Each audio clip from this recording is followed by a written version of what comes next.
Everyone from Chelsea Fan TV, I hope you're all doing very well. We are outside, we're in Tottenham. Yeah. Don, I do you know what, there's something about sitting next to you, it's like a running commentary. I always say you're like the Cucurella of the fan base. I can't get rid of you. You're just there all the time. Bro, they need me. They needed me for that second half, bro. They needed me, bro. Yeah? 4-2. All week. 4-2, No, bro. 4-3. 4-3, sorry, yeah. See, I need to forget about that last goal. Yeah? All week, I said we need to score first against these guys because their heads are going to drop. Yeah, we'll talk about the second half in a second, but I was not happy with how we started, bro. Yeah? They were pressing us high. You know, we weren't able to beat that press, and we were expecting that. We had to weather that storm, and unfortunately for Cucurella, I don't know what boots he was wearing today, bro, what he had underneath his boots, some jelly maybe in his boots or something, but my man kept falling over, right? And it's so mad that 2 chances where he slipped, they're fucking clinical from them. Brennan Johnson, out of all people, putting in a good cross. Solanke, they haven't been playing to his strengths. He gets the first goal. Fucking poetic justice, innit? It just had to be him to get that first goal. Then for it to happen again, bro, I couldn't believe what I was seeing. But I can't lie, I was sitting next to you, bro, and I told you, we are going to come back. Yeah, because Tottenham, away from Kulusevski, they don't create fuck all, bro, right? And in that first half, we had most of the ball, was getting in dangerous areas in the box, was using our wingers quite well. Jadon Sancho today, bro, in the first and the second half, brilliant, yeah? He gets the ball in space, drives into it, and finally takes a shot. That's all he needs to do, because Sancho's not a bad finisher, right? He will score a lot of goals at Dortmund, you know what I'm saying? He needs to carry on doing that. Another goal, bro. Another top goal as well. That came off the post and it goes in, bro. Right? When that happened, I'm thinking, yeah, we're definitely going to come back into this game. Do you know what I mean? It's a very easy game to analyse, man. Lavia in the first half as well. I thought he was brilliant. It was a shame to see him come off.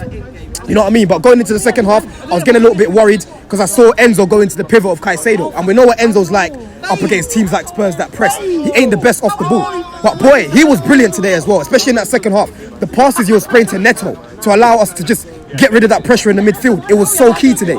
It just felt like every time he was attacking, was going to score in that second half. Do you know what I'm trying to say? 100%. So, bro, listen, I can't fault that second half, man. I don't know what Maresca said to them in the second half, but the intensity was crazy, bro. The intensity was crazy. With the system as well, though? I mean, we talked about intensity a lot last season, but you didn't like Pochettino. What about the system itself? Bro, what he did in that second half, he swapped Badiashile and Cole around. Because I said to you a couple of times in the first half, Badiashile was getting the ball on his right foot and he kept playing it on his left. He wasn't as comfortable on his right. And that's obviously because he's left-footed. When Cole went there in the second half, he was a lot better there. We seemed a little bit more balanced and Badiashile seemed to be a little bit more comfortable on that side. We had Cucurella that was inverting into the midfield to create a bit of an overload. You know what I mean? But in the second half, bro, again, Cole Palmer, because first half we were saying, like, listen, he was a bit quiet in the first half. Second half, he came to life. For that second goal that we scored to come out, Enzo scored the second goal, innit? Was it the second goal? Yeah, Enzo scored the second goal. The second or the third? No, Enzo scored the second goal because that was the goal to equalise. It was an amazing goal. It was left-footed as well. Bro, left foot as well. And if you look at the play before that, it was Cole Palmer in the corner doing what he does with a little jinx, dropping his shoulder. He puts it into a dangerous area. And Enzo Fernandez, clinical again, right? Last season when he kept crashing the box, he was not good in front of goal. Statistically, I think he missed the most chances from shots taken quite early on in the season, right? This goes to show me that Maresca is coaching his finishing as well, because he's finding himself in the late area, and now when I look at him in that area, I'm actually expecting him to score. Do you know what I mean? Props to him, bro. In the second half, like I said, he was quality, right? And it's the positional play as well. I mean, it's fantastic. You're always in the right areas. I don't remember that being the case before. Exactly, bro. Exactly. There were so many loose balls in the first half, and I know Maresca said to these lot, yo, the ball's dropping into the box, and there's no one there to finish it. In the second half, we was overloading them, bro. Overloading them, yeah? And I can't play down Sancho for the third goal that we scored. Caicedo got the penalty, but Sancho got on the ball, played it in behind like he usually does, right? Just nice caress, you know what I mean? Caicedo, brilliant. Palmer, the penalty that he scored, brilliant. That was 11 out of 11. Then the second penalty that he gets, bro, yeah? To do that away from home. To do that away from home, bro. That was mad. Man just dinged him. That's 12 penalties he scored, bro. You know what I mean? And before today, he only scored 1 penalty this season. Everyone talks about Palmer only scores penalties, bro. Today, he had a good performance in the second half. Palmer never misses them either. Never 100%. They're 100%, bro. 12 out of 12. Do you know how mad that is? That's crazy numbers, bro.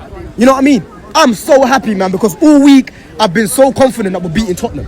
Even when we went 2-0 down, I looked at how they scored and I was like, bro, we're going to win this game. All we need to do is lock back in because our quality is better than them. Their fans went quiet. After 15 minutes, they weren't even pressing us the same anymore, bro. You know what I mean? Fucking get in, bro. Why do you think Tottenham pressed so hard at the beginning and then fell off? Why do you That's think what they do. That's how Ange wants them to play. right? And wants them to play like that. He wants them to press from the front, and that's why when you come away to Tottenham, you always have to quieten the crowd, and you only do that by keeping the ball and not making stupid mistakes. If you make stupid mistakes in the first 15 minutes, these men are Barcelona. We saw it last season, but we conceded the goal quite early. You know what I mean? This time round, completely different, bro. Completely different. Yeah, I mean, I'm so impressed with the maturity as well, because even the fact that I'm not convinced, but I'm certainly open to having the conversation about a title race. But even the fact that we're having that conversation is putting this pressure on the players and this expectation. It's not, can we win? It's, we must win. We have to win. Yes. And they're still grinding out the results. I have to big up Maresca for that. He's coming out in public and he's playing it down. He's taking the pressure off these guys because they're inexperienced, a lot of them. They haven't been in title races, a lot of them. You know what I mean? They're very good players, but to win the league, it's all about mentality and as well as experience. And right now, bro, we've come away from home against one of the top 6 sides. We've won, right? And we conceded first. That's one thing that I do want us to do. Because against United, we conceded first. Against Arsenal, we conceded first. Against Liverpool, we conceded first. Today, we showed so much grit and so much heart to come back into that. Because like I said, second half, bro, I could feel us about to win this game, bro. Do you know what I mean? And right now, you're looking at the position that we're in. We're second in the table.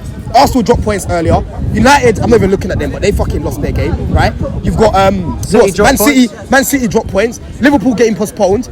All we can do is keep plugging away. I told Matisse and all these lot, bro, I smell blood. This is why, bro. Yeah? If Liverpool fuck up, I want us to be in a position to grab it.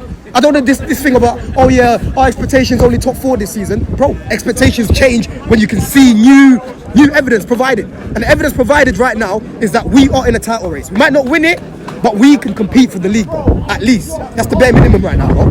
And what is it going to take to keep us plugging away?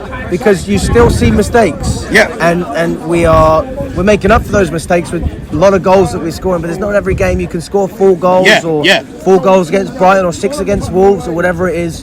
How do we solidify our defensive unit? Because even though we're so happy, you can't brush away from the goals we're conceding as well. 100%, bro, man. We need to concentrate more. That's the main thing for me. And again, that goes to mentality. That goes to experience. Yeah. Sanchez in goal again today, bro. I'm finding myself shouting at him again. This is what I'm saying is unpredictable. Against Villa, top performance. Today, piece of shit again. You know what I mean? Second half, he made a very good save, to be fair, just before Spurs scored. But overall, he just doesn't give me that confidence I want in a goalkeeper, bro.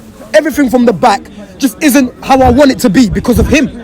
In the first half, he's giving them the ball straight away. There's times where I've seen Fraser Forster pass the ball and I thought it's better than what Sanchez does. It's better than fucking Sanchez, bro. The amount of times that Lavia is having to break up play and get on the ball and do something with, dropping his shoulder to get away from the man because Sanchez is putting us in so much pressure. Do you know what I mean? I want to give a big up to fucking hell, I got just tripped over. Fucking hell, man. I want to big up Lavia for that first half as well. Like I said, I thought he was brilliant. Yeah. But Sancho, Enzo today, who's your man of the match, man? I'm probably going to say Sancho. I think that was his best performance in the Chelsea top. I probably agree with you on that. I thought he just looked silky and calm, and the fact that he played in the Europa League, he played again in the Prem. Maresca's always dropping someone for rotation purposes, but not with Sancho, so he clearly has a lot of faith in him. Bro, people were like, oh, Madueke should have started this game. I think Madueke needs to start. I said, bro, for me, I would start the exact same lineup we saw against Villa, minus Fofana. And the reason why is because in the final third, Sancho and Neto don't break down as many chances as Noni. Today, if Madueke started, I promise you, I'll be on this fan cam talking about, oh yeah, he skipped past the man, but he didn't find anyone in the box. He got in the box, but he didn't shoot. You know what I mean? Sancho and Neto, I know I'm going to get quality on the final ball. You know what I'm saying? So this is good for Noni. He needs to watch these lot and try to replicate what they do. Because so far in the box, he gets in the box, but the end product is barely there, bro. You know what I mean? Yeah. He needs to improve. And that's why Sancho and Neto are starters right now, bro. 100%. I mean, what do we need? Do we need to look at anything in January? I mean, we're coming up to the festive period. Yeah. We're starting to have those conversations. Yeah. Can we bring anyone in? Do we need to let someone go out on loan? But what it is, like a lot of people are saying we need a new goalkeeper. We've got Jorgensen, who's looked good every time he's coming. We're not going to buy a new goalkeeper because we're not going to sell Sanchez in January. Yeah. And Jorgensen, we just bought him as well, and he hasn't been number 1 yet.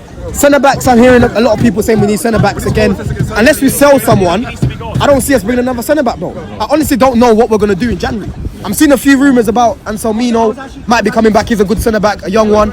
But honestly, bro, I don't know what we need in January. I'll be real, man. I want Sanchez dropped, but then we've got Jorgensen already.